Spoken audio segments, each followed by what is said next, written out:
Snow Queen, Part 2.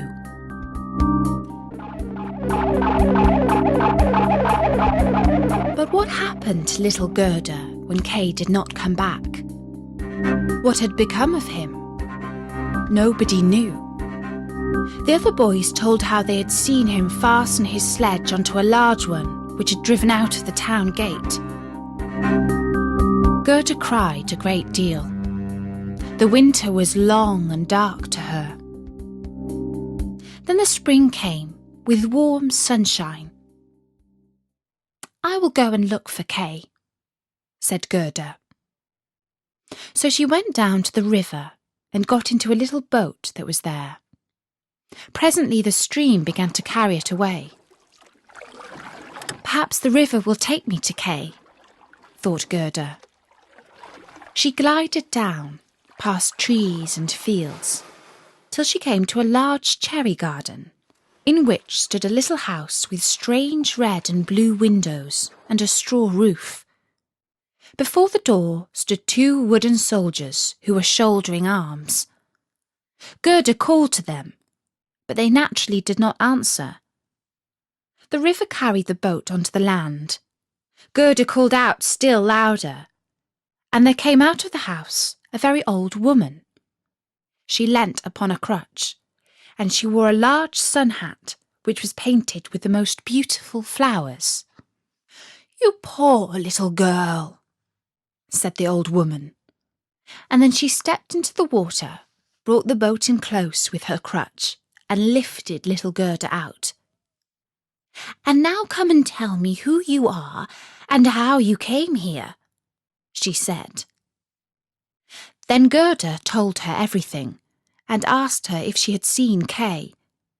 But she said that he had not passed that way yet, but that he would come soon.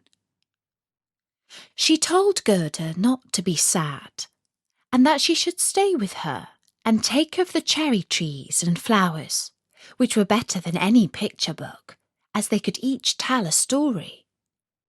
She then took Gerda's hand and led her into the little house and shut the door.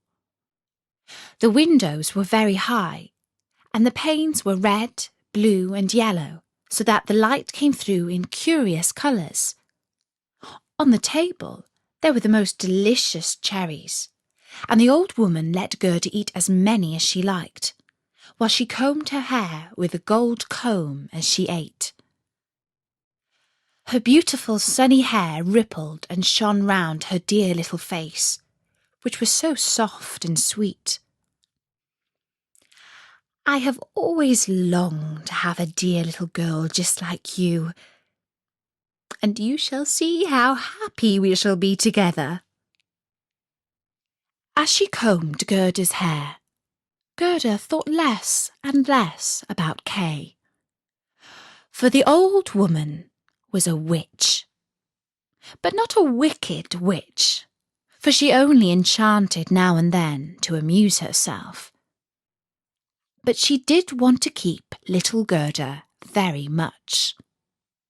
So she went into the garden and waved her stick over all the rose bushes and blossoms and all. They sank down into the black earth, and no one could see where they had been. The old woman was afraid that if Gerda saw the roses, she would begin to think about her own, and then would remember Kay and run away. Then she led Gerda out into the garden. How glorious it was, and what lovely scents filled the air. All the flowers you can think of blossom there all the year round. Gerda jumped for joy, and played there till the sun set behind the tall cherry tree, and then she slept in a beautiful bed with red silk pillows filled with violets, and she slept soundly, and dreamed as a queen does on her wedding day. The next day she played again with the flowers in the warm sunshine, and so many days passed by. Gerda knew every flower, but although there were so many, it seemed to her as if one were not there, though she could not remember which. She was looking one day at the old woman's sun hat, which had the painted flowers on it, and there she saw a rose. The witch had forgotten to make that vanish when she had made the other roses disappear under the earth. It was so difficult to think of everything. "Why, there are no roses here!" cried Gerda, and she hunted amongst all the flowers, but not one was to be found.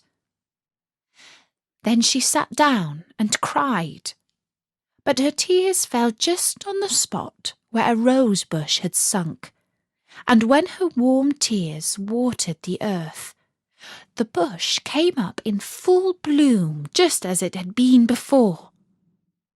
Gerda kissed the roses and thought of the lovely roses at home, and with them came the thought of little Kay. "Oh, what have I been doing?" said the little girl. "I wanted to look for Kay."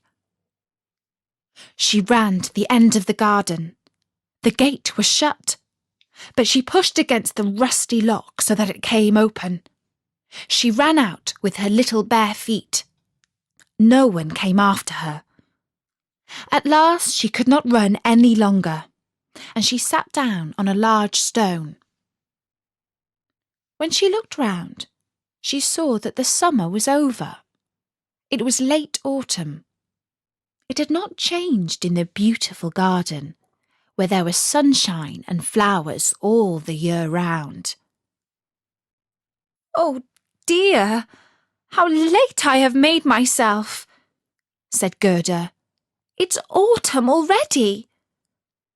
I cannot rest." And she sprang up to run on.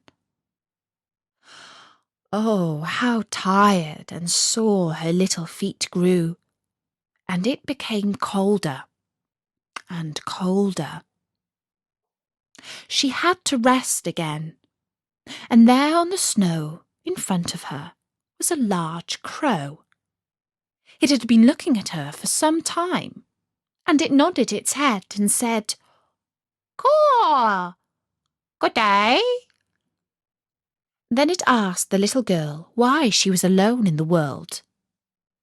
She told the crow her story and asked if he had seen little Kay. The crow nodded very thoughtfully and said, "It might be, it might be." "What? Do you think you have?"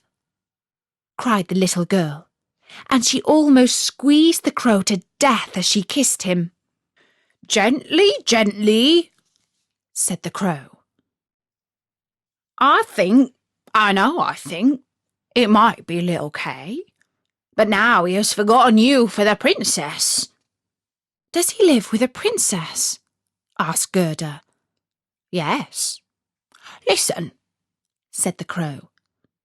Then he told her all he knew. "In the kingdom in which we are now sitting lives a princess who is dreadfully clever. She has read all the newspapers in the world and has forgotten them. She is as clever as that. The other day she came to the throne, and that is not so pleasant as people think. Then she began to say, 'Why should I not marry?' But she wanted a husband who could answer when he was spoken to, not one who would stand up stiffly and look respectable. That would be too dull. When she told all the court ladies, they were delighted. 'You can believe every word I say,' said the crow. 'I have a tame sweetheart in the palace, and she tells me everything.' Of course, his sweetheart was a crow. The newspapers came out next morning with a border of hearts round it, and the princess's monogram on it, and inside you could read that every good-looking young man might come into the palace and speak to the princess, and whoever should speak loud enough to be heard would be well fed and looked after, and the one who spoke best should become the princess's true husband." "Indeed," said the Crow, "you can quite believe it is as true as that I am sitting here." Young men came in streams, and there was such a crowding and mixing together.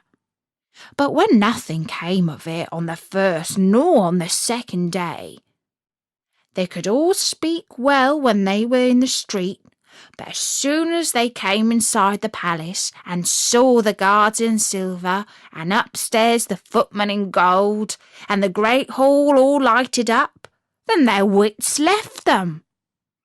And when they stood in front of the throne where the princess was sitting, then they could not think of anything to say except to repeat the last word she had spoken, and she did not much care to hear that again.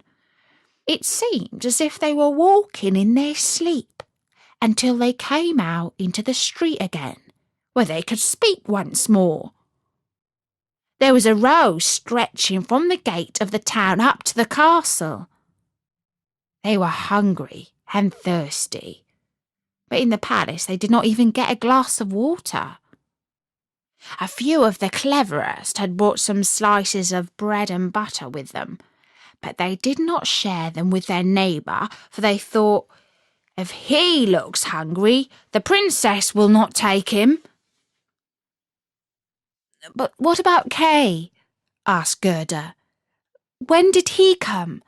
Was he in the crowd?" "Wait a bit, we are coming to him."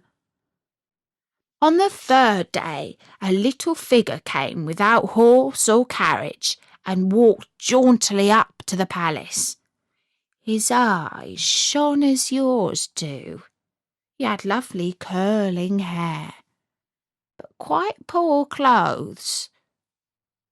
"That was Kay!" cried Gerda with delight.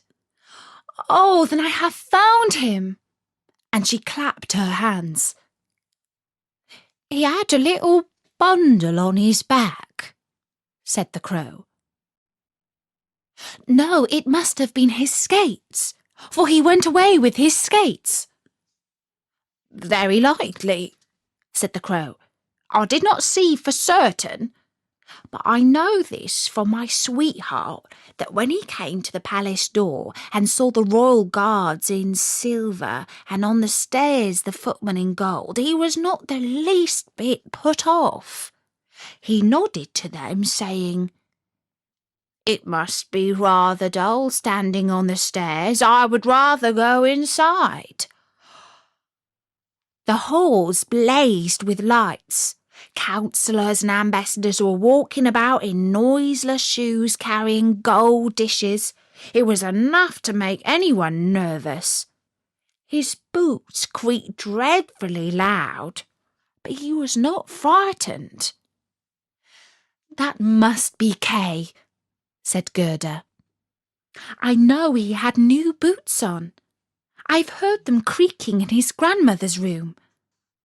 "They did creak, certainly," said the Crow, "and not one bit afraid. Up he went to the princess, who was sitting on a large pearl as round as a spinning wheel. All the ladies in waiting were standing round, each with their attendants, and the lords in waiting with their attendants. The nearer they stood to the door, the prouder they were." "It must have been dreadful," said little Gerda. "And Kay did win the princess?" "I heard from my tame sweetheart that he was merry and quick-witted. He had not come to woo, he said, but to listen to the princess's wisdom. And the end of it was that they fell in love with each other." "Oh, yes, that was Kay," said Gerda. "He was so clever. He could do sums with fractions. Oh, do lead me to the palace." "That's easily said," answered the Crow. "But how are we to manage that?" "I must talk it over with my tame sweetheart. She may be able to advise us, for I must tell you that a little girl like you could never get permission to enter it." "Yes, I will get it," said Gerda. "When Kay hears that I am here, they will come out at once and fetch me." "Wait for me by the railings," said the crow, and he nodded his head and flew away. It was late in the evening when he came back. "Caw, caw," he said. "I am to give you her love, and here is a little roll for you." She took it out of the kitchen. "There's plenty there, and you must be hungry. You cannot come into the palace. The guards in silver and the footmen in gold would not allow it. But don't cry. You shall get in all right. My sweetheart knows a little backstairs which leads to the sleeping room, and she knows where to find the key." They went into the garden, and when the lights in the palace were put out one after the other, the crow led Gerda to the back door. Oh, how Gerda's heart beat with anxiety and longing.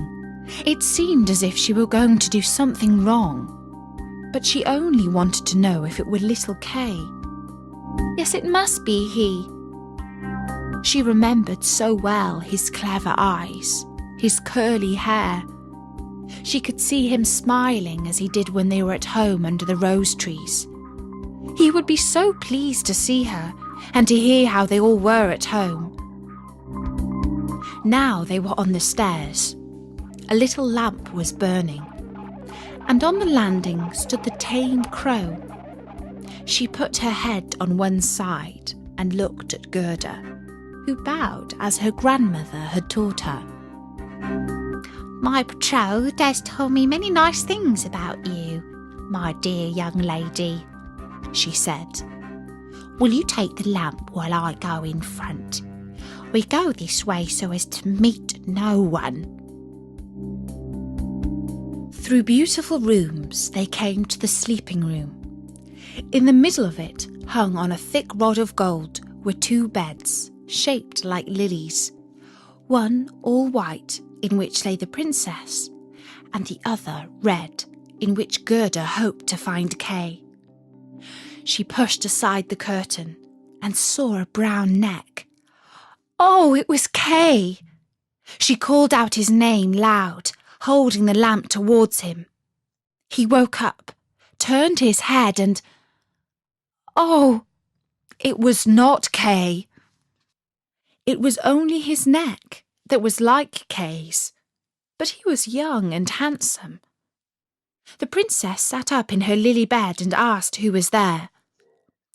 Then Gerda cried and told her story and all that the crows had done.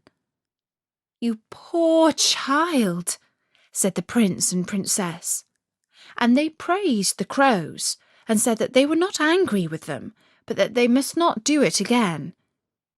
Now they should have a reward. "Would you like to fly away free?" said the princess. "Or will you have a permanent place as court crows with what you can get in the kitchen?" And both crows bowed and asked for a permanent appointment, for they thought of their old age. And they put Gerda to bed, and she folded her hands, thinking as she fell asleep, "How good people and animals are to me." The next day she was dressed from head to foot in silk and satin. They wanted her to stay on in the palace, but she begged for a little carriage and a horse and a pair of shoes so that she might go out again into the world to look for Kay. They gave her a muff as well as some shoes. She was warmly dressed, and when she was ready, there in front of the door stood a coach of pure gold, with a coachman, footman, and postilions with gold crowns on. The prince and princess helped her into the carriage and wished her good luck. The wild crow, who was now married, drove with her for the first 3 miles. The other crow could not come because she had a bad headache. "Goodbye," called the prince and princess, and little Gerda cried, and the crow cried. When he said goodbye, he flew onto a tree and waved with his black wings as long as the carriage, which shone like the sun, was in sight. They came at last to a dark wood, but the coach lit it up like a torch. When the robbers saw it, they rushed out, exclaiming, "Gold! Gold!" They seized the horses, killed the coachman, footman and postilions, and dragged Gerda out of the carriage. "She is plump and tender, Abuelita," said the robber queen, and she drew her long knife, which glittered horribly.